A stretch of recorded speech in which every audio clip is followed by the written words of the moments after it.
Selamat malam, sobat-sobat, sahabat-sahabatku sekalian. Jangan lupa ngopi dulu.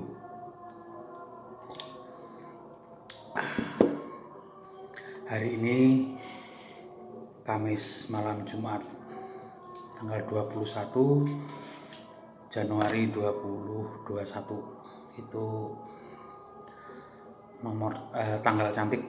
Jadi 21/01/2021. Jumlahnya 9.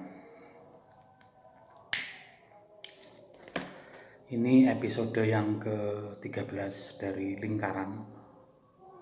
Dan saya sudah saatnya untuk mengambil kesimpulan atau rumus. Bukan lagi teori, saya yakin ini sudah menjadi rumus dari lingkaran, dari ilmu nenek moyang kita, yaitu cokro manggilingan, di mana banyak banyak ajaran atau banyak nasihat yang kita dengar dari orang-orang tua zaman dahulu, bahwa untuk mendapatkan pencerahan hidup maka wedarlah cokro manggilingan. Artinya bukalah cokro manggilingan.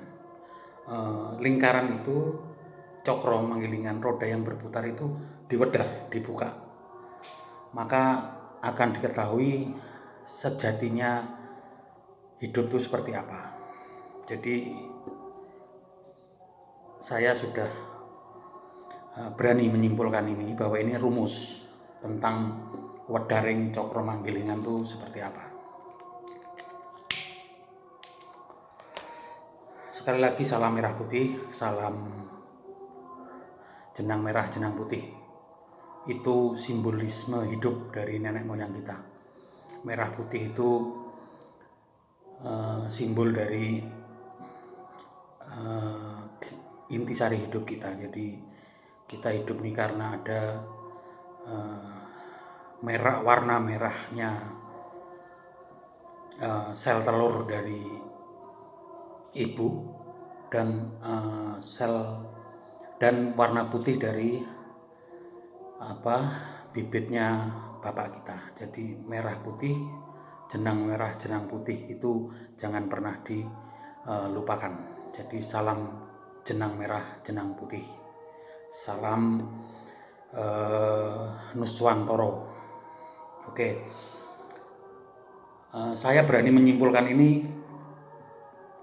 berdasarkan angka, berdasarkan matematika. Jadi saya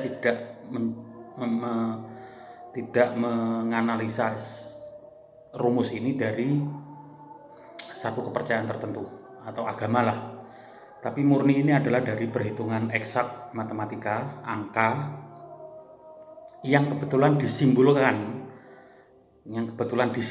oleh dua bentuk budaya hasil karya nenek moyang kita. Satu adalah cerita Mahabharata, adanya Kresna yang membawa senjata cakra itu yang jumlahnya 108 gigi, dan Candi Borobudur. Ini juga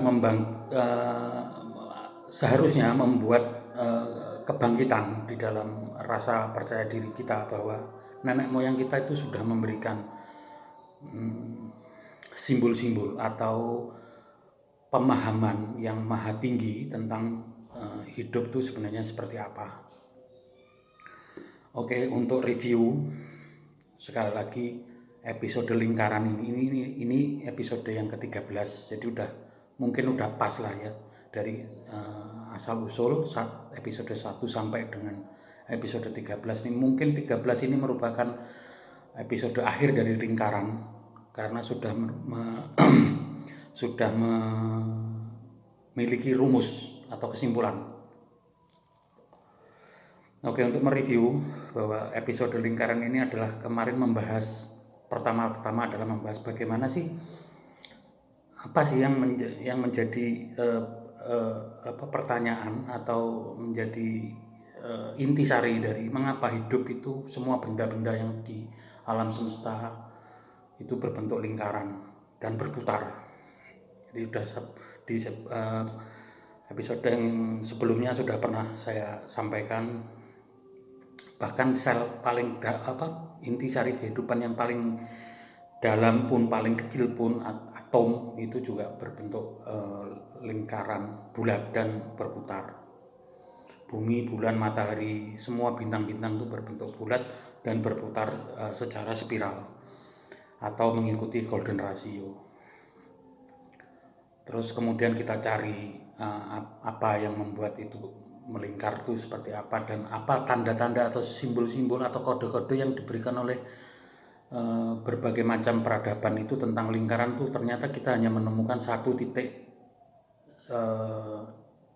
satu cerita yang satu-satunya cerita yang memberikan tanda atau kode, yaitu cakranya Kresna itu yang berjumlah 108 biji atau buah gerigi. Oke, kemudian kita analisa lagi kenapa kok 108. Jadi kesimpulannya yang sekarang saya mau simpulkan, bahwa cokro manggilingan atau roda yang berputar, cokro yang berputar itu 360 derajat. Oke, untuk mengetahui intisari dari kehidupan menurut falsafah orang Jawa, harus diwedar, cokro manggilingan itu harus dibuka. Berarti intisarinya 360 derajat itu harus dibuat datar. Artinya dunia lingkaran itu harus diwujudkan dalam bentuk dunia datar. Oke, dari dunia datar itu akan ketahuan. Jadi kalau dunia bulat itu seperti ini, dunia datar adalah garis lurus horizontal, itu 180 derajat. Kemudian kita cari kemarin kan, kenapa 180 derajat, terus ada kode 108 di dalam gerigi senjatanya cakranya Kresna. Ternyata kan kita tahu bahwa 108 itu adalah koefisien golden ratio dari 180. Jadi ini sudah sangat menjadi rumus ya, bahwa ternyata cerita geriginya Kresna itu adalah, geriginya cakranya Kresna itu yang 108 adalah koefisien dari dunia datar. Artinya dari situ akan ditentukan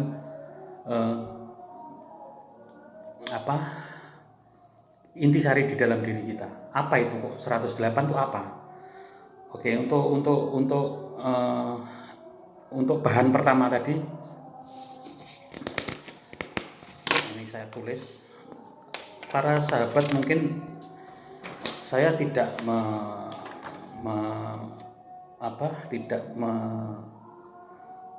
memaksakan bahwa ini benar, tapi monggo kita hitung bareng-bareng secara matematis ya. Jadi saya sekali lagi saya tidak menyinggung soal kepercayaan atau apa, tapi ini murni adalah eksak. Oke, 180 dibagi 1,666 itu hasilnya 108. Jadi jelas ini cakranya Kresna, giginya yang berjumlah 108 itu adalah diambil karena ada golden ratio dari dunia datar. Hasilnya ini kan. Ya, kebalik ya. Nggak apa-apa kan, saya bahasa Arab juga tulis kebalik. Oke. Karena dunia datar, maka kalau persepsi orang, persepsi kita lah ya, bahwa dunia datar itu adalah dunia mata angin. Artinya ada 4 penjuru.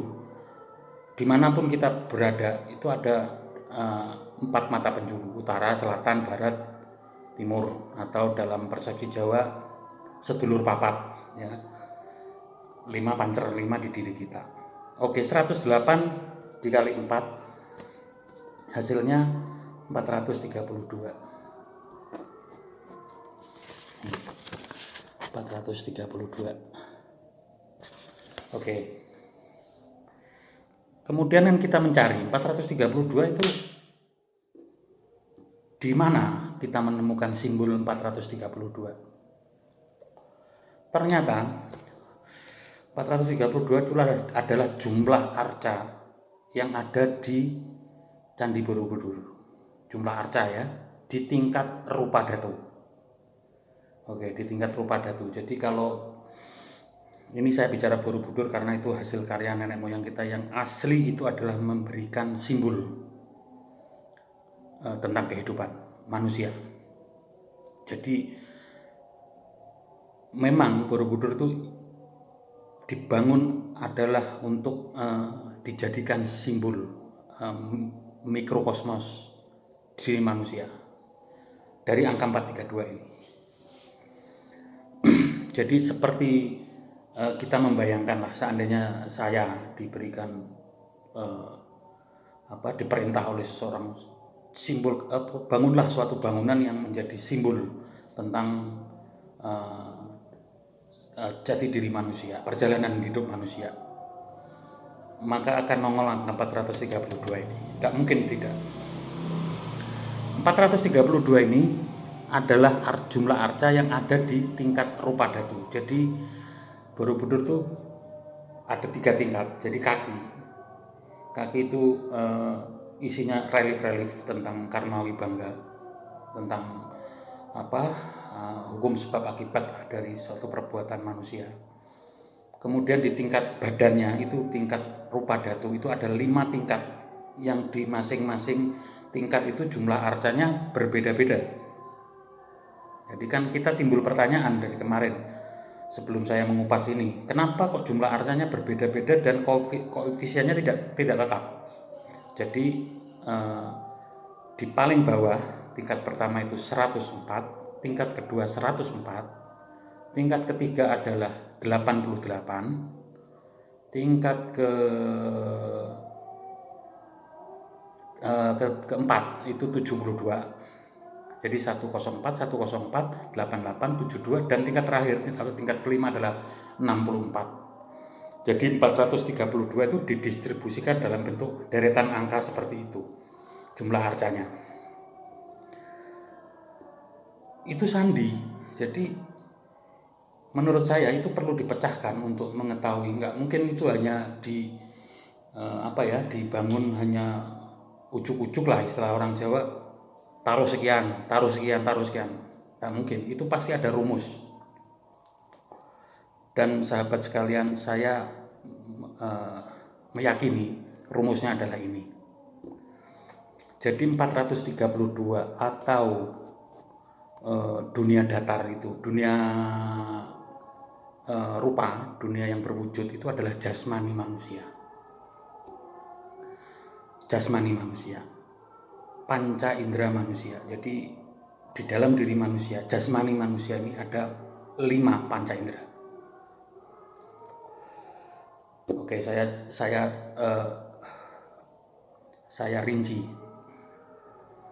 Panca indera itu ada 5. Jadi ada indera penglihatan, mata, kemudian ada indera pendengaran, telinga, ada indera penciuman atau hidung, kemudian ada indera mulut atau lidah, pengecap, dan ada indera peraba atau kulit kita.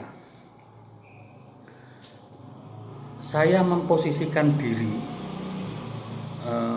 berhitung matematika, jadi tidak menganalisa dari penting mana itu panca indera ini yang lebih penting mana, tapi itu akan sedikit menyimpulkan juga tentang mana yang lebih penting. Cuma kuncinya tetap di matematika, perhitungan matematika. Oke, pertama dari 432 itu ditetapkanlah landasan pertama dulu. Kenapa kok 104? Coba dihitung, kalau sahabat-sahabat ada kertas, kita hitung bareng-bareng. Oke, 432 dibagi 5 karena ada 5 panca indera. Hasilnya adalah 86. 86 dibagi lagi-lagi dengan golden ratio 1,666. Hasilnya adalah 52. Oke, ini kebalik ini, tapi bisa di. Jadi 432 dibagi 5 hasilnya 86. Kemudian 86 itu dikoefisienkan dengan golden ratio, hasilnya adalah 52. Apa hubungannya 52 dengan 104? Dalam 5 indera kita ada yang berpasangan. Jadi ada dalam, misalnya mata ini ada 2, telinga 2, hidung 2, walaupun 1 tapi 2. Mulut 1, kulit tidak terbatas. Kulit ini angka paling tinggi 9, jadi tidak terbatas. Tapi yang berpasangan adalah mata dan telinga dan hidung. Jadi 52 ini harus dipasangkan karena dia satu koefisien dari 5 panca indera, 52. Hasilnya berapa? 52 kali 2, 104. Jadi tingkat paling dasar panca indera kita adalah 104. Sekarang kita lihat panca indera yang paling berperan dalam jasmani kita. Sekali lagi ini kita bicara normal dari sisi biologi eksak. Seseorang yang hidup atau lahir, mohon maaf, apabila matanya tidak normal atau buta lah ya, kemudian telinganya juga buta, masih bisa hidup nggak? Itu pertanyaannya. Jadi manusia lahir dalam keadaan matanya buta atau punya kelainan matanya buta, tidak punya mata lah, kemudian tidak punya telinga, bisa hidup nggak? Jawabannya bisa.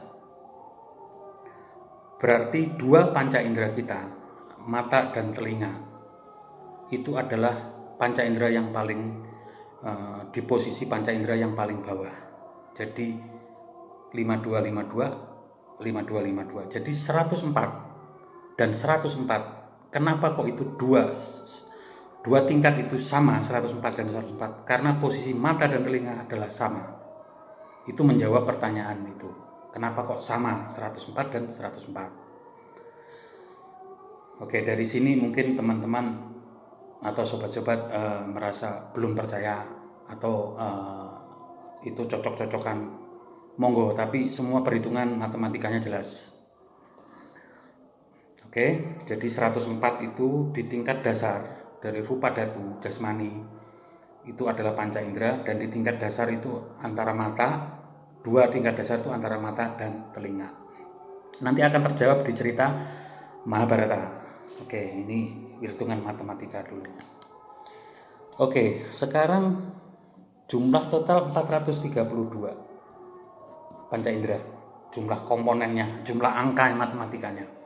432 sudah dikurangi 104 kali 2 karena mata dan telinga adalah 208. Oke, saya hitung. 432 dikurangi 208 jatuhnya adalah 136. Jadi koefisien panca indera kita karena sudah dikurangi 104 dan 104 tinggal 136. Itu akan menentukan tingkat selanjutnya. Jadi jumlah 136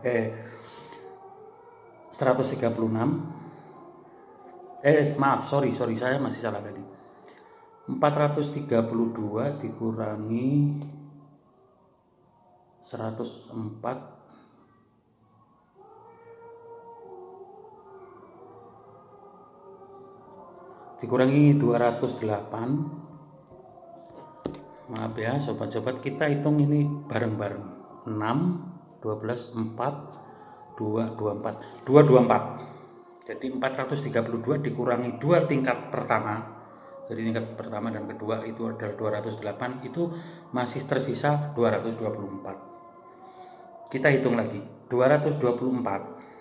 Oke. 224 dibagi 3 karena panca indera udah berkurang 2. Jadi hidung, mata dan telinga tinggal 3, hidung, mulut dan kulit. Maka 224 dibagi 3. Jatuhnya adalah 74. Oke, teman-teman bisa berhitung. Oke. Lagi-lagi 74 dibagi dengan golden ratio 1,666. Hasilnya adalah 44. Oke. Ternyata 44 itu adalah hidung. Satu hidung. Panca indera itu ada 5. Paling tengah adalah posisi simetris dari panca indera. Di mana itu? Hidung. Hidung kita posisinya paling di tengah. Jadi kalau kita bisa bicara normally manusia, simetrisnya panca indera itu hidung adalah titik tengah. Maka dia nilainya 44 kali 2 88. Ini menjawab kenapa tingkat ketiga dari rupa datu adalah 88. Itu adalah panca indera hidung. Dan nanti akan terjawab juga di cerita Ramayana, Mahabharata. Oke, untuk selanjutnya. Kenapa kok tingkat keempat adalah 72? Dan itu simbol apa? Simbol panca indera yang mana? 432 udah dikurangi dengan 104 dan 88, hasilnya adalah tersisa 136. Ini juga ada hitungan golden ratio. Kalau orang normally tidak memakai perhitungan golden ratio, paling tinggal dibagi 2 karena panca indera tinggal 2, mulut dan kulit. Tapi di sini ada perhitungan mana yang lebih penting antara mulut dan kulit. Oke, saya bicara tadi masalah masalah pentingnya, mana yang paling penting di 5 panca indera kita. Telinga dan mata, oke. Orang telinga dan mata seandainya tidak punya, apakah masih bisa hidup? Jawabannya masih. Buta dan tuli masih, normally masih bisa hidup secara biologis. Sekarang di tingkat ketiga, apabila dia tidak punya hidung, bisa nggak? Bisa sebenarnya, tetapi tersiksa. Karena kalau kita nggak punya hidung, misalnya tidak berfungsi atau apa, mungkin seseorang dalam jangka waktu tertentu masih bisa bernapas pakai mulut. Itu menjawab kenapa 88 adalah hidung dan dia di titik tengah. Nah, selanjutnya antara mulut dan kulit mana yang lebih penting? Jelas sama-sama penting itu. 2 tingkat paling atas itu dari panca indera, kulit dan mulut itu sama-sama penting karena manusia tak mungkin bisa hidup tanpa kulit. Dan dia juga tidak bisa hidup tanpa mulut. Sekarang kenapa pertanyaannya adalah di tingkat keempat adalah 72. Merokok dulu ya sahabat. Sekali lagi ini medar cokro manggilingan menurut hitungan matematika dan tidak berusaha untuk nyerempet ke masalah kepercayaan. Kalau kebetulan semua itu disimpulkan karena jumlah arca di dalam Candi Borobudur, persepsinya adalah bahwa itu bangunan simbol kehidupan mikrokosmos yang dibuat oleh nenek moyang kita. Jadi berbanggalah karena bangsa kita sebenarnya, bangsa Nusantara ini adalah bangsa yang hebat sekali. Kita tinggal menjabarkan simbol-simbol yang diberikan oleh nenek moyang kita dengan peninggalan-peninggalan bersejarah seperti itu. Cuman itu aja. Oke, kenapa 72? Ternyata 136 sisanya tadi dari 432 dibagi 3 tingkat bawah itu sisanya 136. 136 itu kalau dibagi 136 dibagi golden ratio 1,666 hasilnya adalah 81. 81. Tapi kenapa kok 72? Itu perlu pendalaman, nggak serta-merta. Karena di tingkat keempat itu adalah kulit.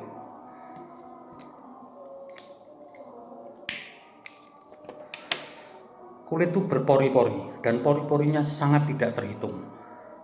Kalau disimbolkan dengan bilangan, maka bilangannya adalah 9.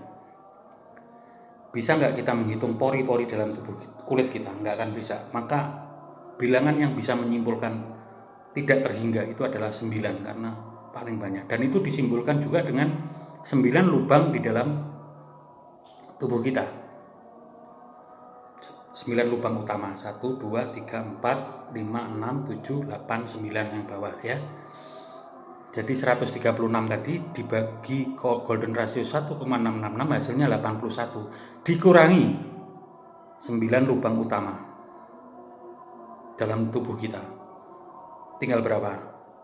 81 dikurangi 9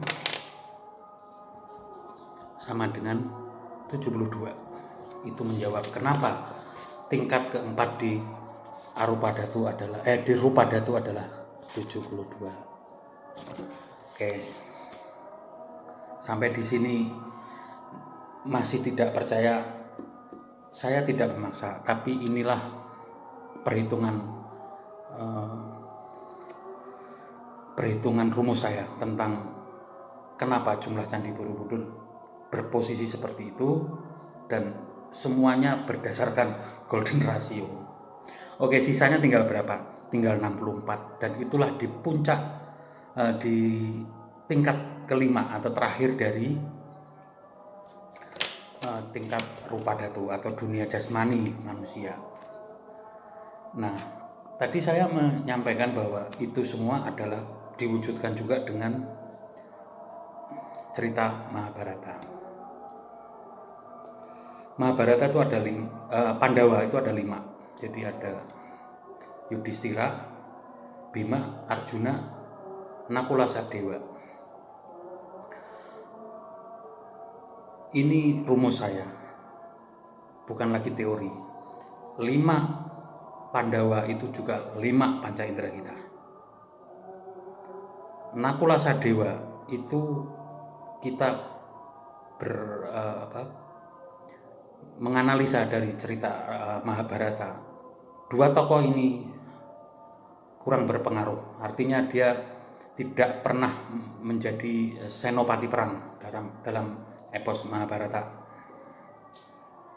Jadi Nakula Sadewa itu adalah kembar, maka posisinya adalah di 104 pertama dan 104 kedua. Jadi Nakula dan Sadewa itu adalah mata dan telinga dari panca indera kita. Jadi ini bukan cocok lagi, tapi semua berdasarkan matematika dan cerita Mahabharata serta Borobudur. Jadi 104 telinga atau mata itu adalah Nakula. 104 lagi adalah Sadewa. Mungkin bisa dibolak-balik antara mata dan telinga, tapi posisinya sama. Yang 88 atau indera penciuman kita, hidung 88 adalah Arjuna. Karena Arjuna adalah penengah simetris, penengah Pandawa. Dan dia sumber kehidupan Pandawa, karena kalau Arjuna meninggal, kalah perang, Pandawa kalah. kuncinya akan di Arjuna. Jadi penengah Pandawa 88 adalah Arjuna. 72 adalah Bima. Itu disimbolkan dengan kulit. Kulit itu apa adanya, dia tidak menipu. Bima adalah tokoh Pandawa yang tidak pernah basa-basi dan kulitnya disimbolkan dalam bentuk berkulit hitam. Dan Bima adalah secara jasmani yang paling kuat. Jadi sekujur tubuh Pandawa itu dilindungi oleh Bima, itu kulit indra praba dari panca indera kita, Bima. Yudhistira adalah mulut kita, panca indera mulut. Dalam cerita Mahabharata, Yudhistira tidak pernah berbohong sekalipun. Dia cuma berbohong sekali karena mengatakan kuda Haswatama meninggal. Jadi mulut, panca indera mulut atau lidah itu adalah disimbolkan dengan tokoh Yudhistira. Mulut tidak pernah boleh bohong itu. Oke, dari sini dunia rupa dhatu udah kelihatan.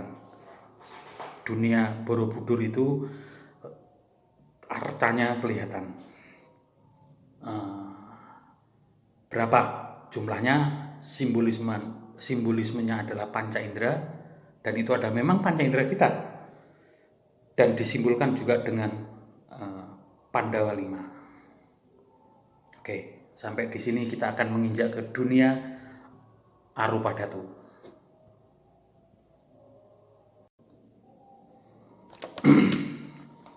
Jangan lupa merokok dulu. Ini sudah menginjak ke arupa dhatu dari jumlah arca di dalam Candi Borobudur. Jadi arupa dhatu itu A itu tanpa tidak. Jadi arupa dhatu itu dunia tidak berwujud. Itu alam pikir atau alam batin. Oke, untuk menggambarkannya itu seperti ini. Oke, sobat-sobat bisa tahu, bisa melihat. Jadi jumlah tingkatan jumlah arca di Candi Borobudur seperti itu. Kenapa kok 72 itu?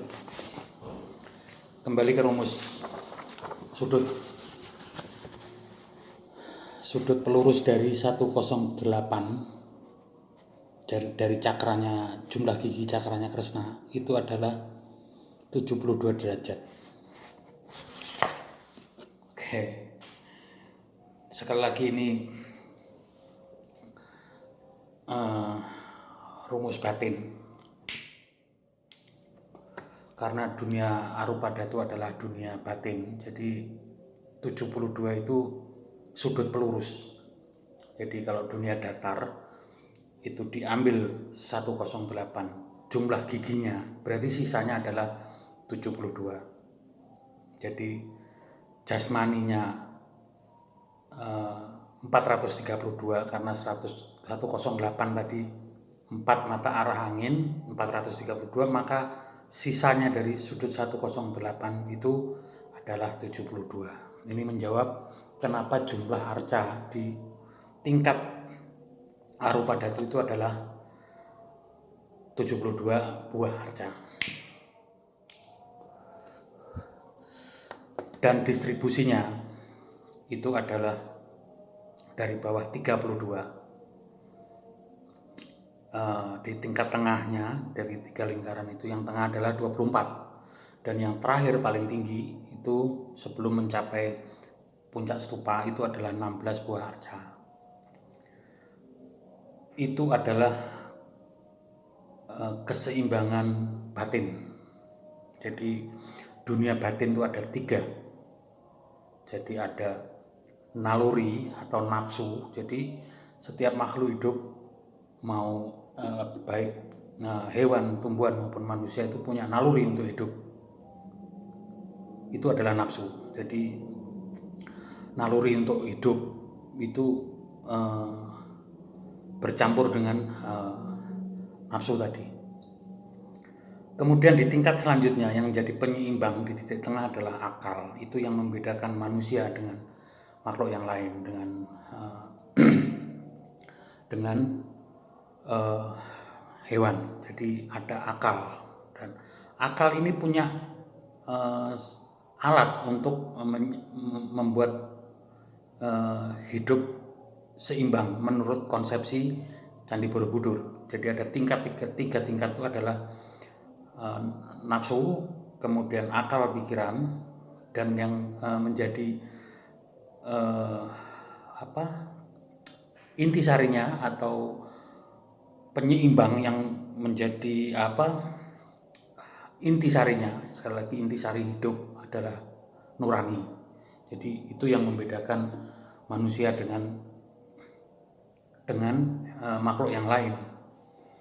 Punya nafsu tapi kita juga punya naluri, punya hati nurani, punya punya penyeimbang.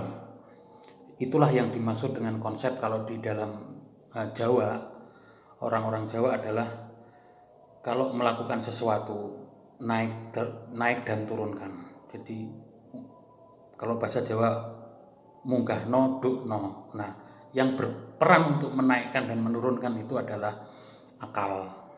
Itu menjawab kenapa dunia arupa datu atau dunia tidak berwujud itu berjumlah 3 dan distribusinya 32, 24 dan 16. Kalau dijumlah tiga tingkat itu 72. Dan kalau koefisien dari 3 tingkatan itu dijumlah, maksudnya kalau 16 arca di tingkat paling atas itu dijumlah, itu jatuhnya 7. Kemudian di akal itu 6, 24, 2 tambah 4, 6. Dan di tingkat paling bawah atau nafsu tadi adalah 32. Jadi kalau dibalik malah sebenarnya koefisiennya adalah paling tinggi adalah 7 atau hati nurani. Di tingkat kedua akal, dan tingkat ketiga tingkat terbawah itu adalah justru 5. Jadi walaupun jumlahnya sebenarnya banyak, koefisiennya adalah paling kecil. Jadi itu menjawab sekarang rupa datu dan arupa datu adalah jasmani dan rohani kita sebagai manusia menjalani hidup panca indera dan indera keenam atau rupa datu dan arupa datu. Nanti slide saya akan sedikit memberi gambaran, dan saya nggak akan banyak memberikan narasi di dalam slide selanjutnya. Oke.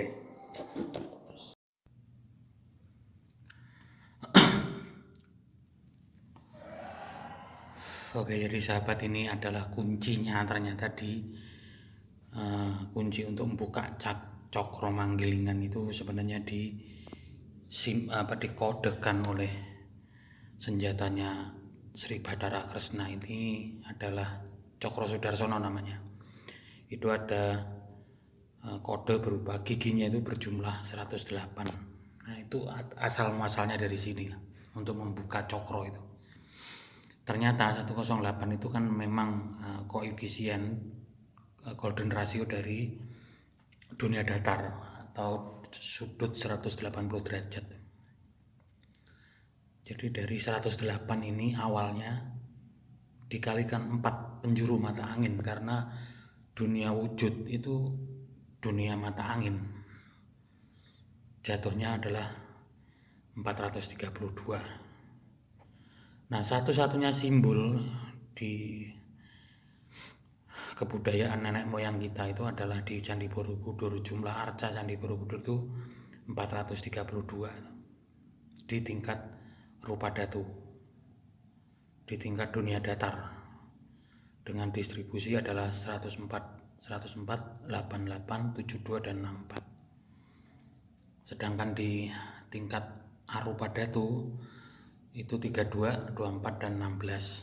Jumlah totalnya 72. Ini monggo sobat-sobat semua harusnya kita merasa bangga, merasa bahwa kita adalah keturunan dari bangsa yang besar sekali, yang teknologinya sudah sangat tinggi. Nah, ini perwujudan panca indera. Ini saya simbolkan dengan simetrisitas wajah manusia. Dan itu dunia batin atau dunia arupa dhatu itu di tingkat awang-awang, dalam pikiran, dalam batin atau dalam pikiran lah.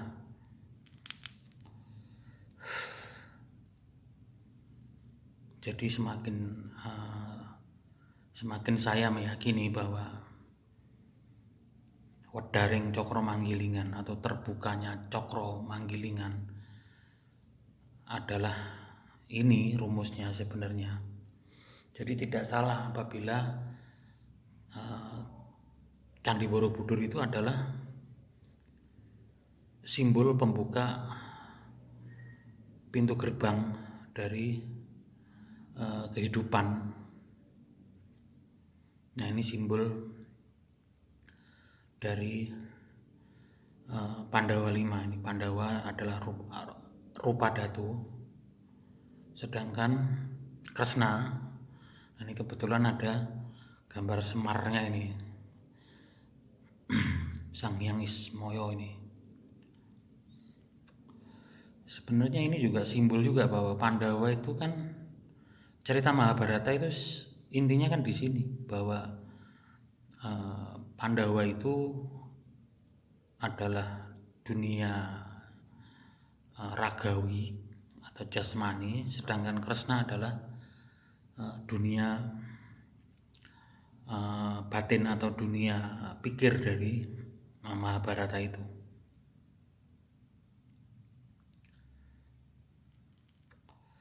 Oke, ini mungkin slide-nya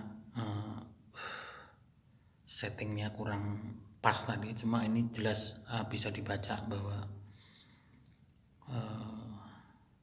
kelihatan bahwa panca indera itu 104 104 itu Nakula Sadewa, 88 Arjuna, 72 Bima, 64 itu adalah Yudhistira. 72 itu kulit karena disimbolkan dengan Bima itu juga kulitnya hitam, 72 angkanya. Dan Kresna itu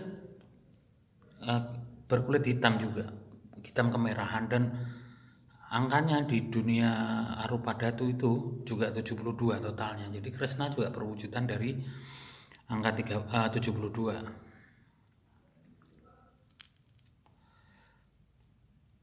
Oke sobat semuanya, jadi konklusinya jelas bahwa inilah rumus jika Anda atau kita semua ini meyakini bahwa cokro manggilingan itu bisa dibuka, jadi bisa diwedar. Mudah-mudahan dengan pemahaman ini kita semakin meyakini atau memahami bahwa, menyadarilah bahwa nenek moyang kita, bangsa kita ini adalah bangsa yang sangat besar, yang sangat tinggi ilmu matematikanya dan juga ilmu spiritualnya. Terima kasih. Salam jenang merah, jenang putih.